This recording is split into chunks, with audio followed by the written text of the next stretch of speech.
बिस्मिल्लाहिर्रहमानिर्रहीम। अस्सलामु अलैकुम वरहमतुल्लाहि ताला वबरकातुहू।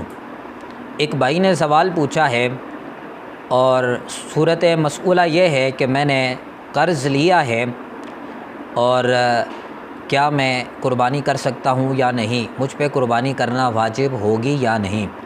तो देखें प्यारे भाई, इसकी दो सूरतें बन सकती हैं। सूरत ये बन सकती है कि कुर्बानी तो चूँकि वाजिब है, वो तो माले के निसाब जो भी बंदा है उसको करनी होगी, लेकिन इसकी सूरतें दो ये बनेगी कि आप जो कर्ज़ ले रहे हैं इसकी नौइयत को देखा जाएगा कि ये कर्ज़ किस तरह का है। एक कर्ज़ वो होता है कि जिसमें इंसान ने फ़ौरन वापस करना होता है, और एक कर्ज़ ऐसा होता है कि जिसमें इंसान को कुछ थोड़ी मोहलत मिल जाती है। इन दोनों के अहकाम दोनों सूरतों में मुख्तलिफ़ मसाइल हैं।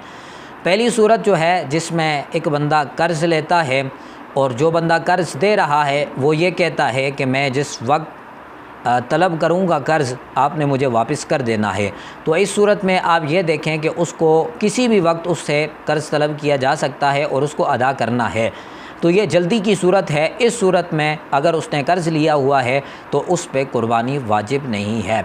लेकिन अगर दूसरी सूरत को देखा जाए कि एक बंदे ने कर्ज़ लिया है और कर्ज़ में उसको थोड़ी सी मोहलत मिल चुकी है। मिसाल के तौर पर कि एक बंदा कर्ज़ लेता है और वो कहता है कि ये कर्ज़ मुझे 1 साल बाद वापस कर देना, 8 महीने बाद वापस कर देना या 2 साल बाद वापस कर देना। अब जो कर्ज़ लेने वाला बंदा है उसको थोड़ी सी मोहलत मिल जाती है और वो ये भी समझता है कि मैं ये कर्ज़ लेकर कुर्बानी कर लूँ और इतने अरसे में मैं इस कर्ज़ को अदा कर सकता हूँ।